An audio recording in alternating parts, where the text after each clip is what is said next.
Welcome to our latest episode of the Lebanese Physicians Podcast. And today our episode will be talking with Dr. Rana Hajjeh, who's going to tell us a bit about herself in a bit, but we're going to talk about her 3 decades at the front lines of epidemics, policy, and global health leadership. Dr. Hajjeh, I'm gonna let you introduce yourself actually to us. So how do you usually introduce yourself beyond your titles and roles? And tell us a bit about how you got into the CDC and to global health as we go. Okay, thank you. Thank you very much, Khalil. Masal khair. I think, how to introduce myself professionally and then as for general purposes.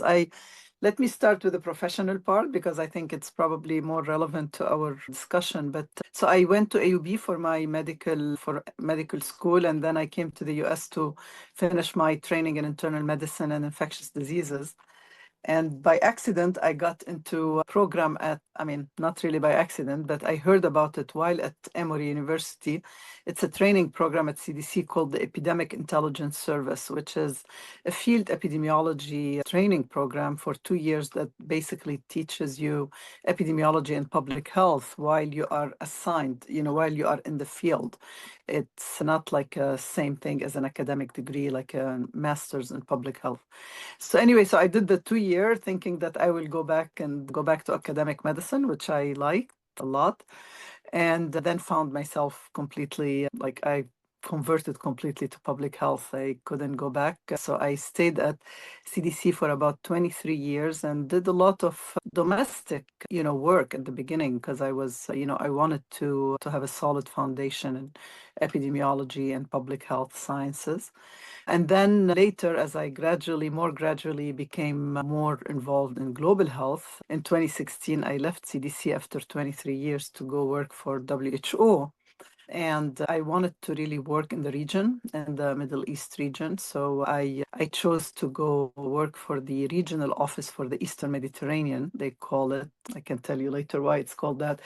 But it's based in Cairo. So this is the region that covers the typical MENA, Middle East and North Africa, but also covers some of the South Asian countries like Pakistan, Afghanistan, and Iran. So anyway, so that's the professional part. And I was there for about a bit over 8 years. But the way I really like to introduce myself, I'm a Lebanese American. I'm a mother. I'm a public servant. Really, I feel that I'm very active in the community, both the professional community for public health as well as our community here, the Arab American community in the U.S.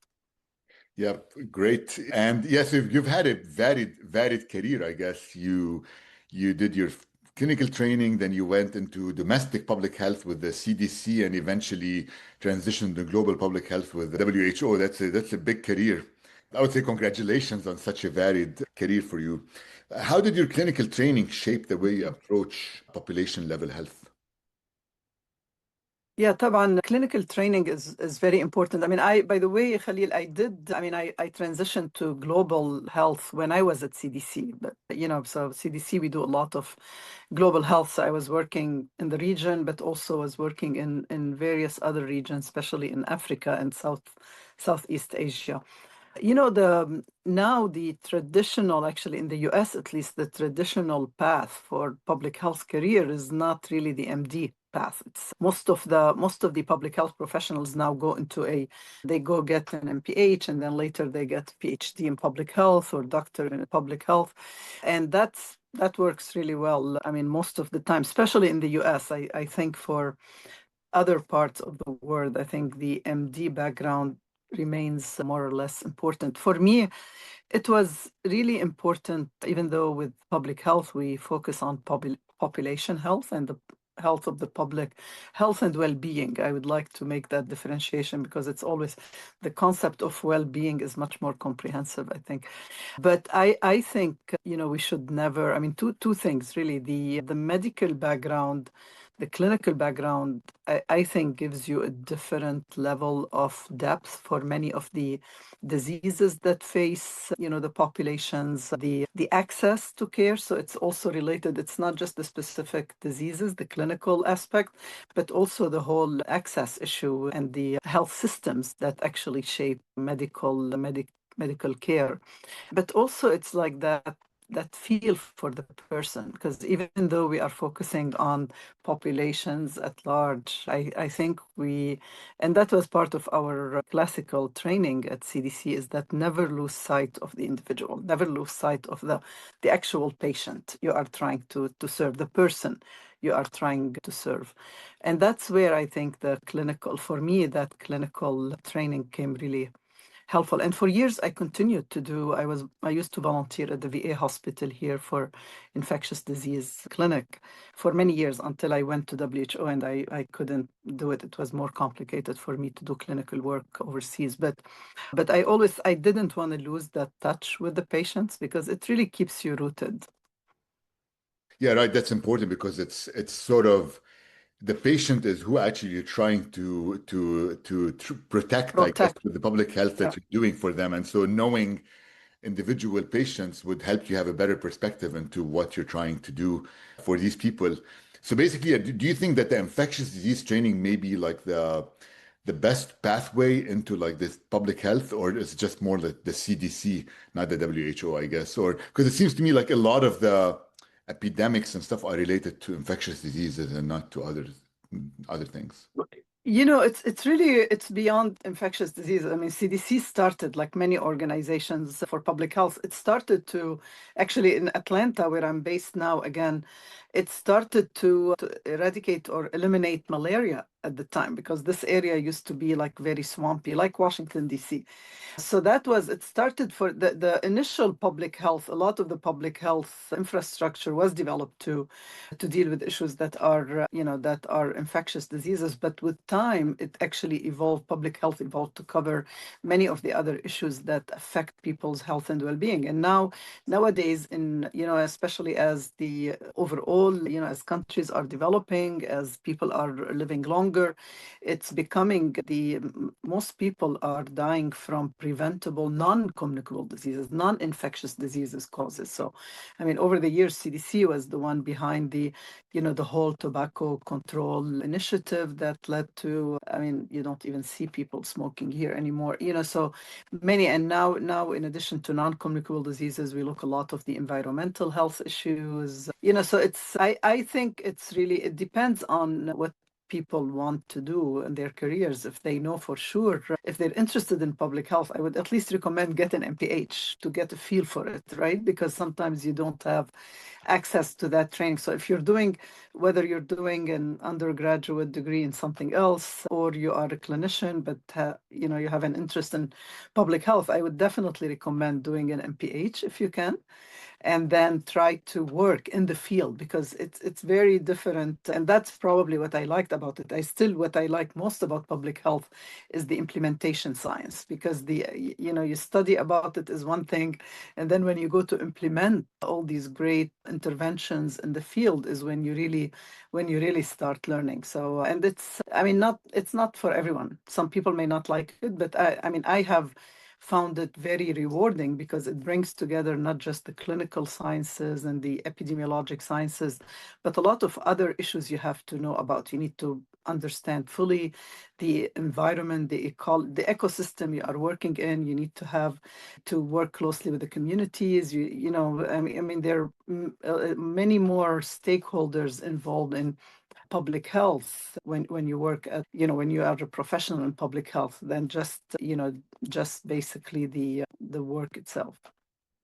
Right, exactly. And you were at the CDC, as we said, like for 23 years, and you were an EIS officer and you've responded to multiple epidemics. So, what was it like training as an EIS officer, and how did that shape your career? It was probably, at the time when I went to CDC, I was done with my fellowship in infectious disease.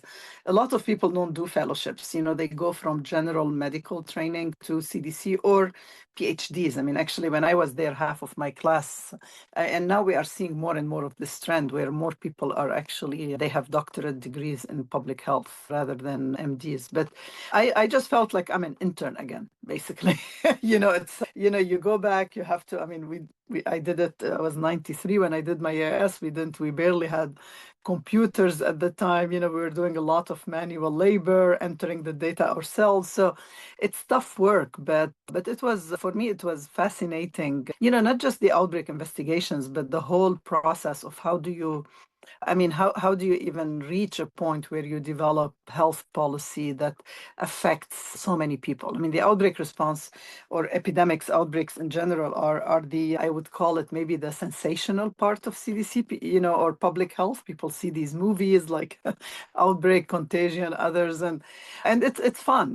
But in the field, it's really very, very challenging to respond to an outbreak. Exactly, which is a good segue into this next question that I was going to ask you is you've responded to a lot of major outbreaks worldwide, including probably meningitis, Ebola, COVID-19. What moments, because I know it's very tough, like in the movie, you're like, oh my God, it's so like interesting and stuff like that. But what moments still stand out to you the most during your response to these epidemics? There actually I have a lot of stories. Almost all my outbreaks had very special anecdotes, but some of them definitely stand out. One of my first outbreaks was responding to a disease called valley fever or coccidiomycosis. It's a fungal infection that's mostly endemic in the Southwest. And that was when there was a major earthquake in LA at the time, Northridge in 94, and this outbreak happened. And, I just realized, with the way it works with CDC is that basically let's say I was at the time in the branch or the department that's working on fungal diseases. So they call you and they say, tomorrow you're leaving for this outbreak. You don't have really time. It's almost like a military. Actually, most people at CDC were part of the Public Health Service, which was under the Navy, the US Navy at the time. It's part of the old quarantine system. But basically they call you and say, there's this outbreak,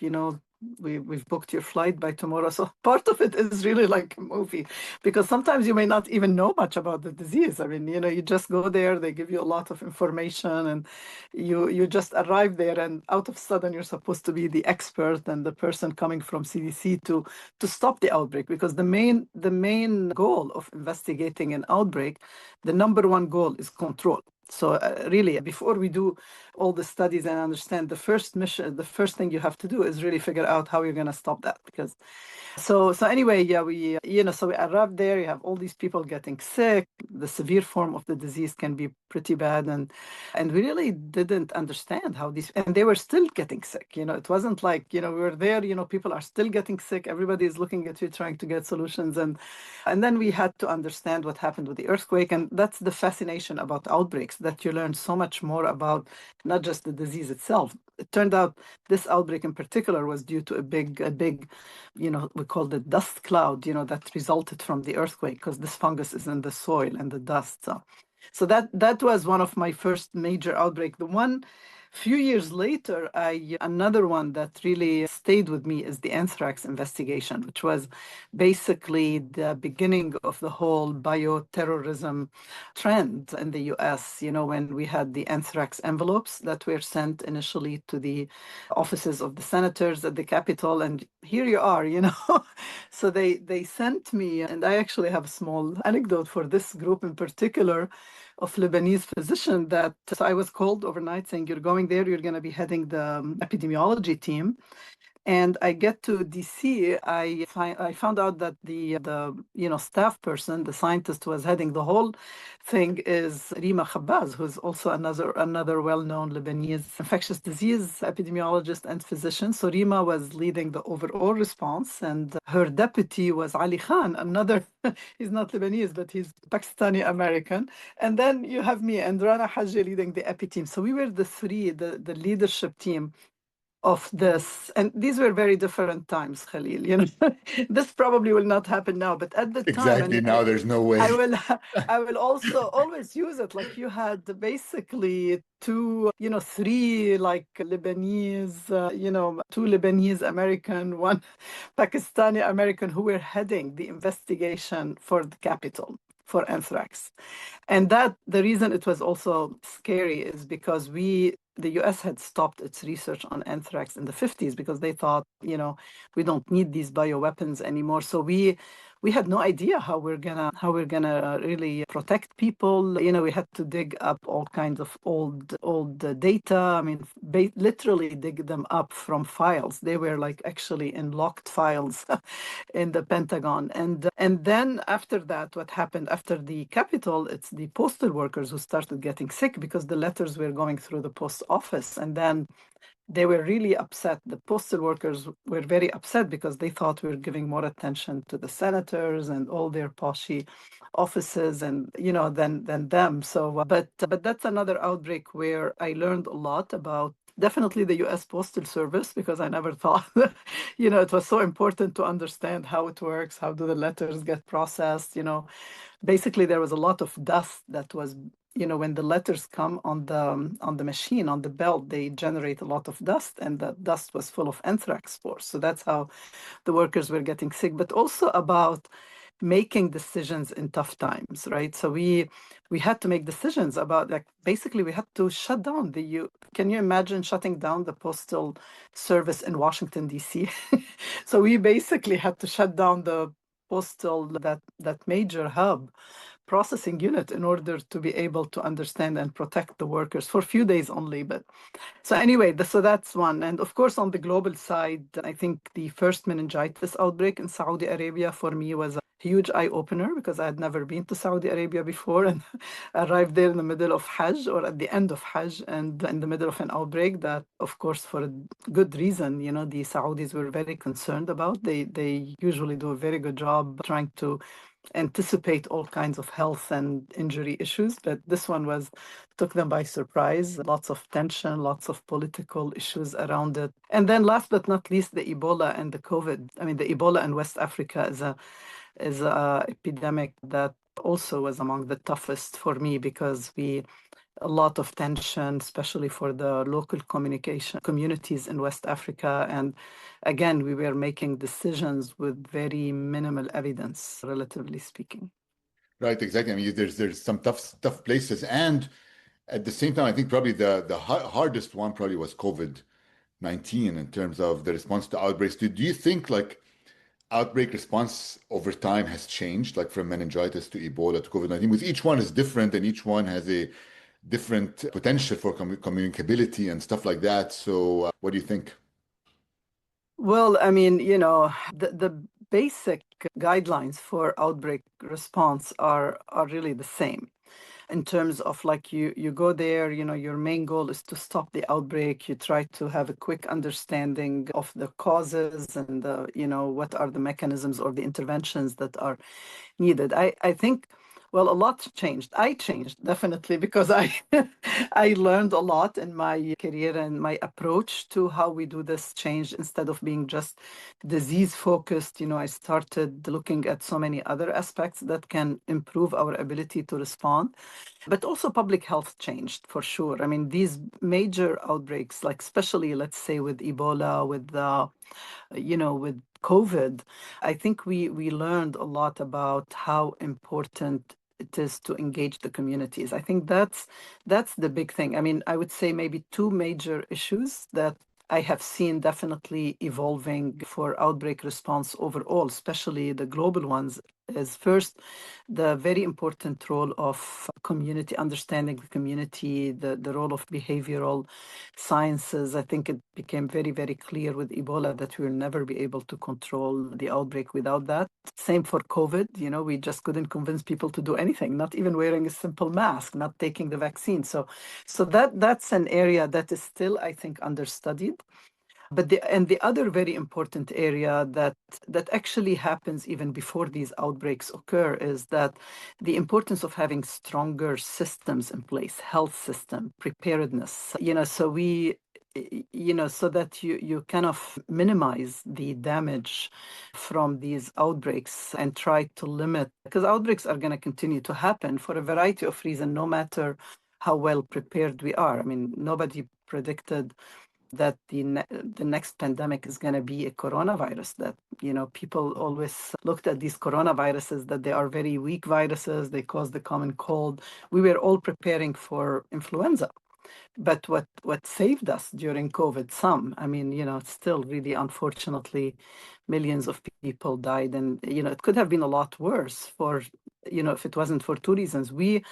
Overall, the public health community has been working very closely with countries to prepare for the next flu pandemic, right? So, and in reality, it was the principles were the same because flu is also a respiratory disease, et cetera. So some of the interventions were similar, but the important systems in terms of strengthening your surveillance capacity so you can detect these outbreaks earlier, strengthening your, workforce capacity so you can respond faster.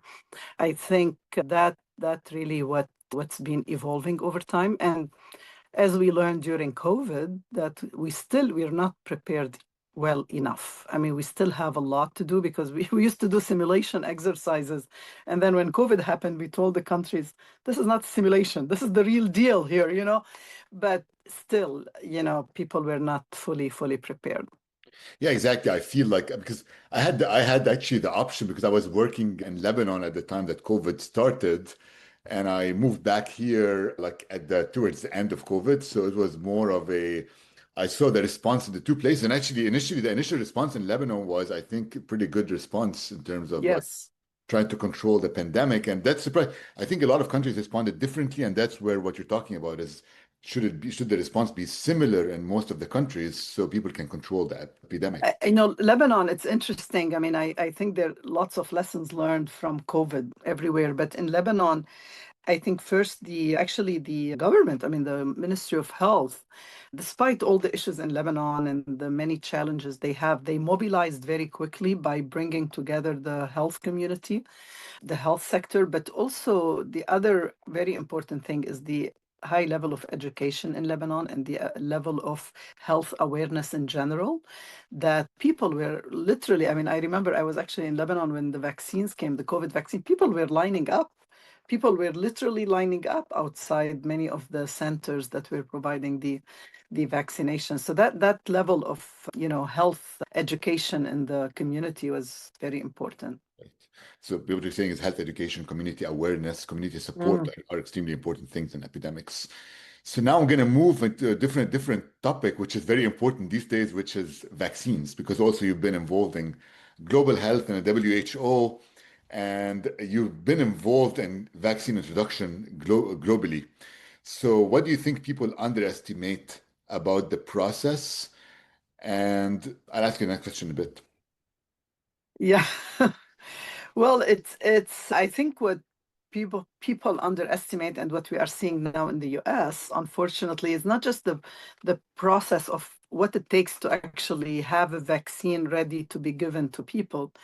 They underestimate how bad these diseases are. I mean, you have physicians like the younger generation now in the US who train pediatricians who have never seen a case of measles before, right? And we're seeing it now in the country. I mean, they're like, the first few cases of fever and rash that we're starting to show up with all the hesitancy now we're seeing, measles was not top on their differential up there. So that's, I think, for we are, and that's why I think communication is going to be very important. I think it's very, very important for people to understand that the vaccines, when we say that vaccines, and I'm passionate about vaccines, Khalil, so I apologize in advance for, I'm not gonna, or maybe I shouldn't apologize because these are really among the best. I mean, clean water and vaccines, just these two interventions are probably responsible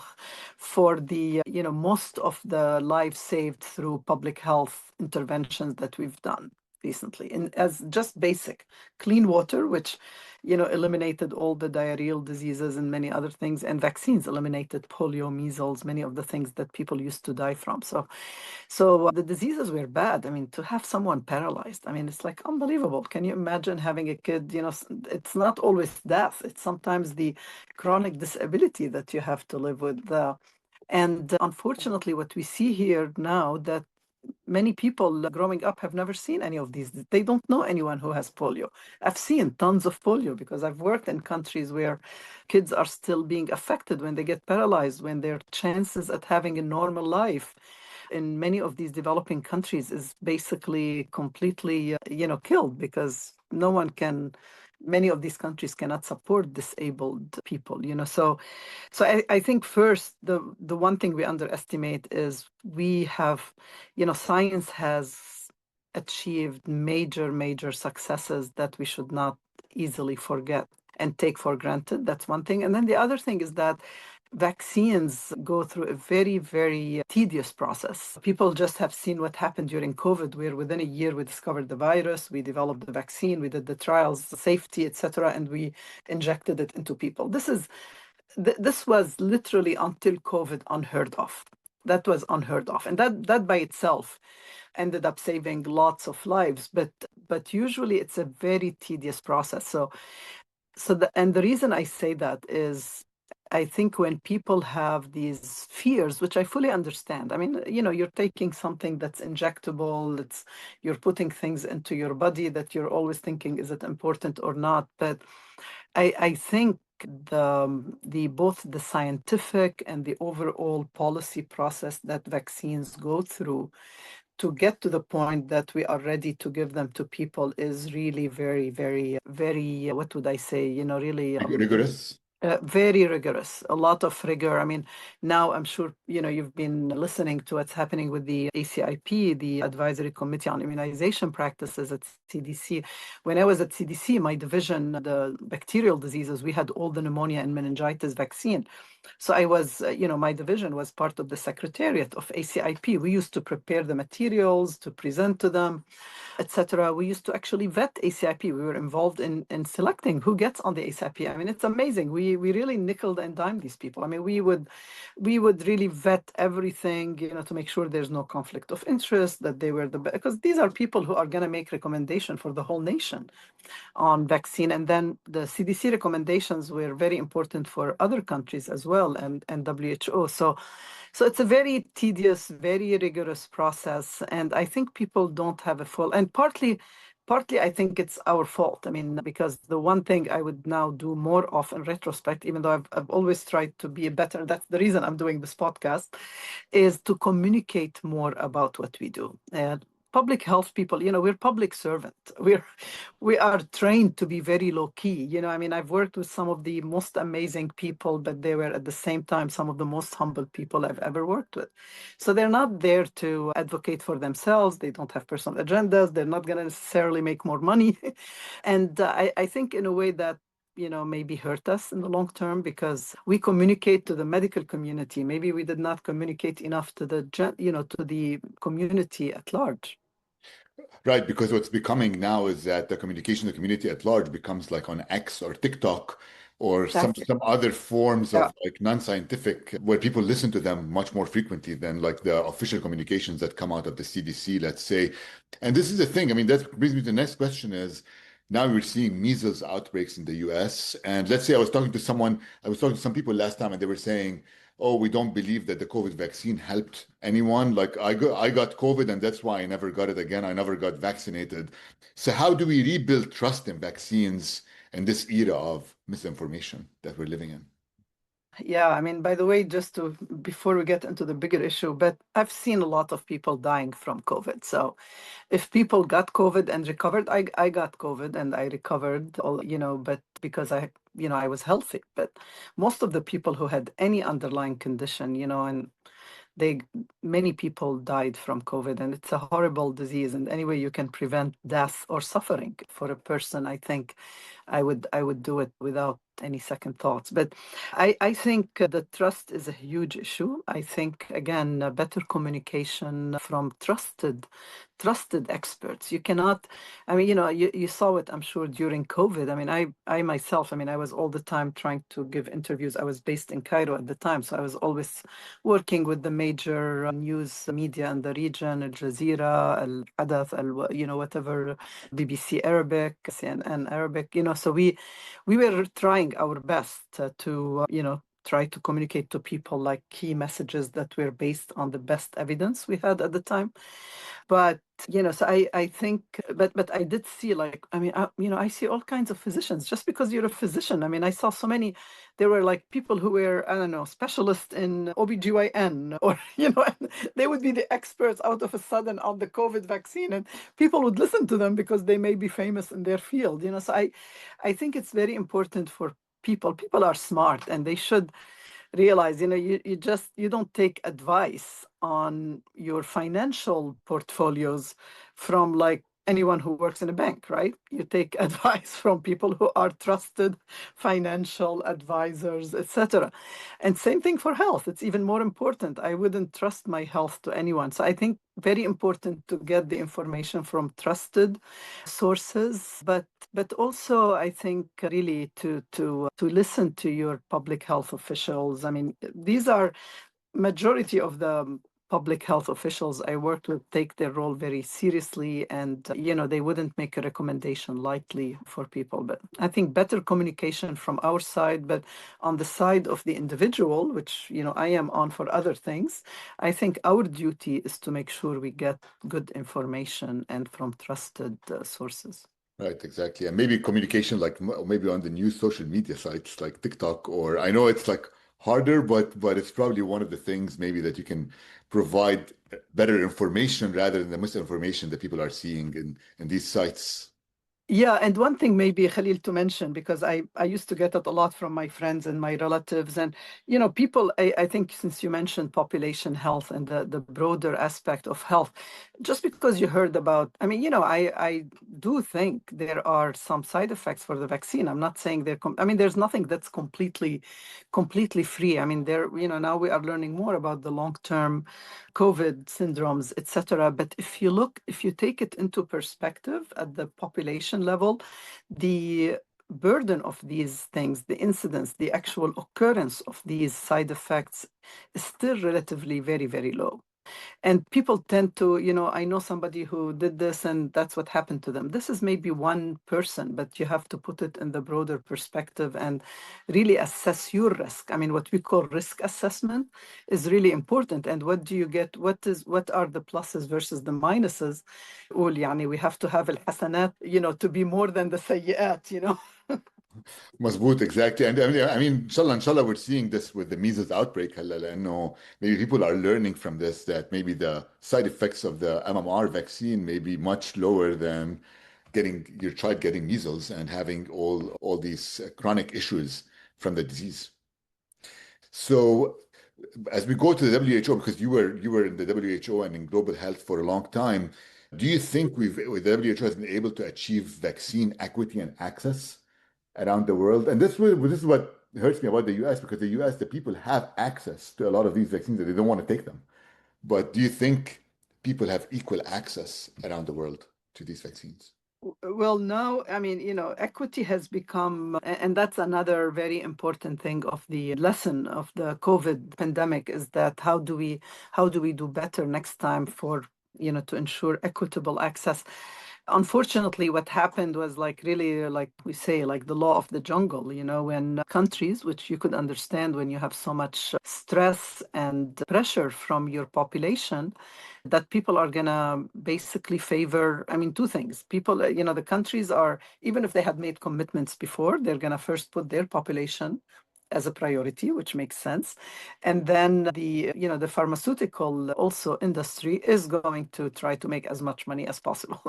So I think what we need, that's another reason why we need organizations like WHO or Gavi, the Global Alliance for Vaccine. During COVID, they established this collaboration called COVAX, which COVAX was a mechanism, basically like a public-private partnership. It came a bit late by the time people got their act together and put COVAX. And one of the main reasons for COVAX is to help manage that global vaccine supply and try to do it as equitable as possible. But, for example, you remember what happened with India, right? India did not have a major COVID pandemic initially.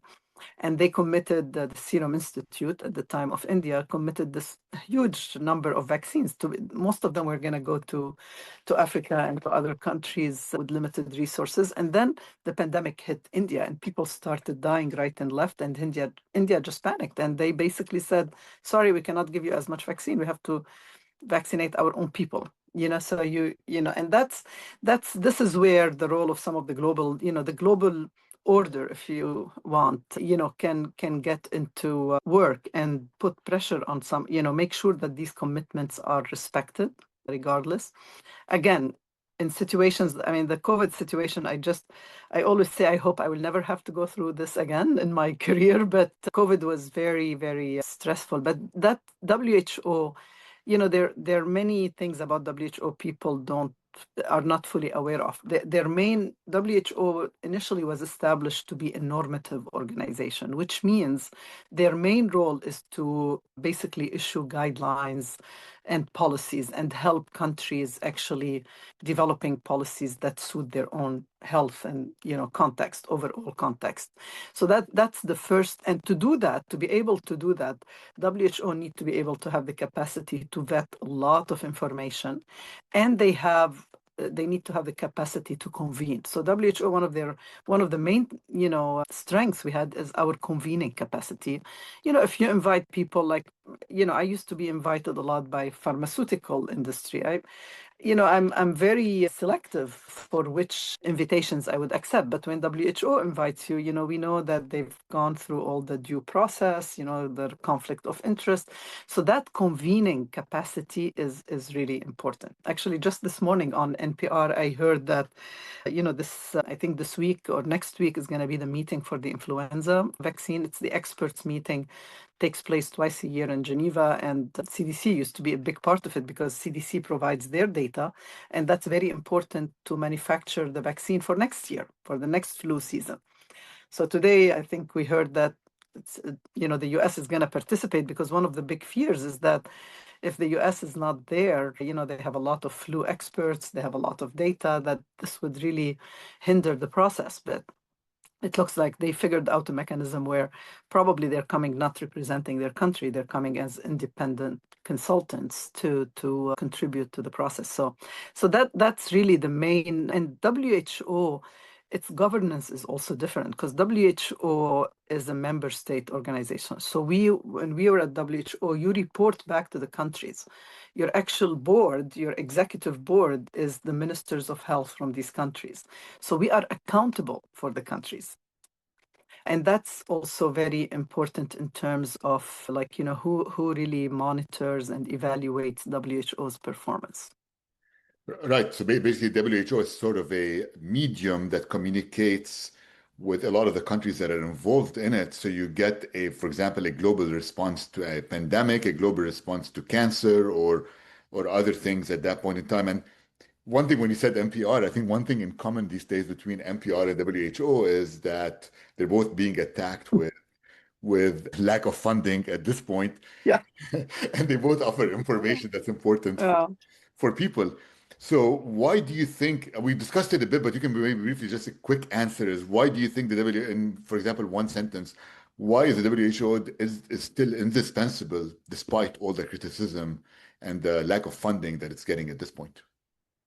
Because there's no one else who's doing that role. There's no one else who can do that role. At this point, I mean, if you have any alternative organizations, at this point, at the global level, we have no other alternative organization that can fulfill the same role. Right. And same thing in the US. I mean, CDC, no one can replace CDC. I mean, now what you're seeing in the US is that some of the states, you saw the Eastern Alliance, the Western Alliance, some of the state health departments, they're mobilizing to just serve, like, at least in the interim period as a backup, but in reality they don't really have the capacity to do what CDC used to do. So that's why WHO is still indispensable, and I'm pretty sure the US will come back sooner or later. Yeah, hopefully soon. And how important is global coordination when health threats ignore borders? That's part of the WHO thing. Yeah, of course. I mean, a big part of global health is really health diplomacy. And that's maybe the one thing that I got a big dose of when I was at Emro, because at CDC we focus more on the technical training. And I think the more you get into the global aspects, and as I grew up in management also at CDC, I mean you learn that health diplomacy is very, very critical. But you cannot do good health diplomacy if you're not solid public health professionals. So you need that solid background. And on top of it, you need the diplomacy skills and the good communication skills. So I think that's where I think it's really important for global health overall. To do good global health, you need to be able to understand the whole political context that countries operate in and the health system context. Right, exactly. And that's very important is because, as you said, health diplomacy, people don't think about it, but to convince other countries to do what you think is the right thing to do, you have to negotiate it and find the best fit for everyone because it's not one size fits all. Yeah. What advice would you give young physicians or public health professionals considering a career in global health? Well, I would really recommend that they talk to a lot of people and fully understand what it means to have a career in global health, because sometimes, it looks a bit more glamorous when you just, look at, oh, you're working in all these big organizations, you're traveling all over the world, which is always fun, but, comes at a price, and you have to be up to the level of dealing with the issues. But I think I always say if you decide to go into global health, make sure you spend enough time to have a solid education, whether it's medical or PhD, or graduate public health education, get good training before you even get, and that's one of the reasons. I mean, I knew that I'm going to ultimately get more into the global health aspects, but I wanted to have a solid foundation of epidemiology and public health sciences before I started really venturing out there in the global health, because also you would be more, I mean, not only you would be better equipped to deal with the issues, but you would be more respected as a global health expert professional to help countries with their health issues. So I still think it's a great career. I had an amazing career. I felt that I was able, I mean, not just self-fulfilling, but it's really the ability to help like so many people. I mean, being able to introduce, for example, Hib vaccines to millions of kids in developing countries in Africa, Southeast Asia, MENA, other parts of the world where it would have taken another 20 years to get to them, I think was one of the most fulfilling ever. But again, if I didn't have that good background initially, I wouldn't have been able. And, just listen, talk, it's a continuous process. We keep learning. I mean, I every single outbreak I've done or mission I've been to countries, I would learn something different. So I think keep an open mind about it. The other very important thing, we cannot maybe have a podcast now without talking about the importance of using technology and AI. And I mean, right now, I think, being well versed in many of the new technologies, in good health communication skills. I mean, we're still trying to figure out. I mean, AI in healthcare, I think the needs are very clear. I mean, the uses are getting better and better. But in public health, we are still trying to figure out how it can help us. But I think the new technologies and the new sciences are going to be great, and it should be even more fun and exciting to have a global health career for all the young graduates. Exactly, because I think AI may help in data collection and analysis, I guess, of all the collection that you have. So it makes it much faster. You get the data, and then it makes it much faster to deal with the data and figure out what to do with it. Potentially, we'll see if that will pan out eventually. Yeah. Looking back at your career, what gives you the most pride? I think, as I mentioned, I mean, some of the big vaccine projects I was able to participate in, like the HIB initiative. It was a Gavi special project that specifically focused on introducing these vaccines for meningitis and pneumonia in developing countries. We worked on another vaccine for epidemic meningitis, the same disease I investigated in Saudi Arabia, but we worked on a vaccine that basically now eliminated epidemic meningitis in West Africa, which used to be known as the meningitis belt. It's a hyper-endemic region for bacterial meningitis, horrible disease.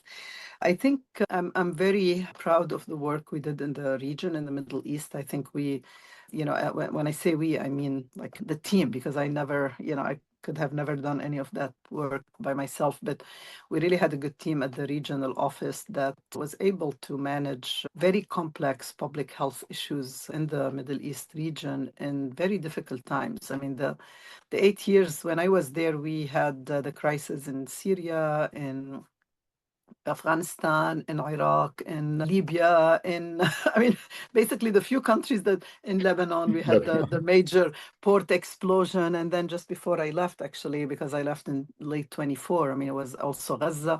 So being able to do good public health in emergencies, maybe it's not as glamorous, or I can't say I discovered a new vaccine, but definitely at least maintaining public health infrastructure and services in these very difficult, challenging emergency situation. It took a huge team to do it, and a lot of strength and many sleepless nights. But I am very proud of the work we did in the Middle East region as well as a team. Yeah, I mean, it's not glamorous, but it's very important work, I think, especially for a lot of the people in these regions. Finally, what gives you hope about the future of global health? I know now these days, maybe there's a lot of things that are not good that are happening, but do you have hope in the future of global health? Yeah, of course. Always have hope. As they say, I'm an eternal, hopeless optimist. Or, the Gates Foundation, they used to have this newsletter called I think they still have it, just haven't been receiving it lately. It's called The Impatient Optimist, so it gives me hope because there are lots of people like me who still believe in global health. They are still committed to the mission.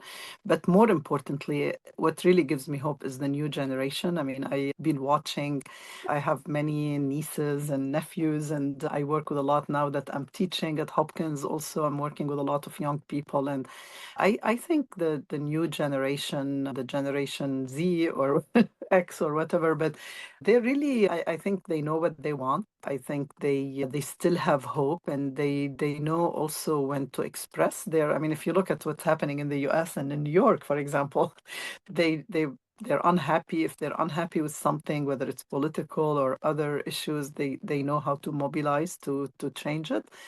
And I've seen the momentum. I mean, I've been going still. I still go to our countries in the region. I go to Africa a lot. I go to Southeast Asia.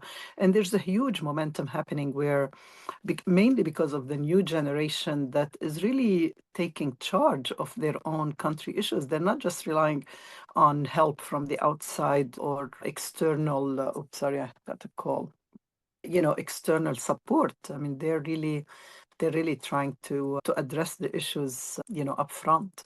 And that gives me a lot of hope. And even in the middle of like what we're seeing now, which probably is the worst I've seen, even though I had to deal with many US administrations over the years, but you still hear a lot of voices, as we saw, for example, how the public health experts are now mobilizing to support CDC, to be in solidarity, to come up with mechanisms that can actually mitigate the damage of what's happening currently in the US until we have CDC back on its feet and strong again.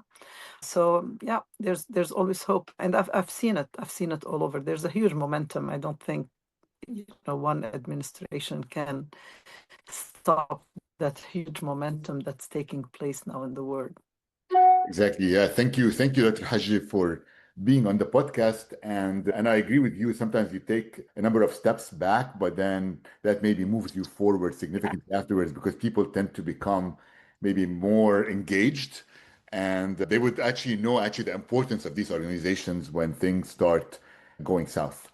Thank you so much for being on the podcast.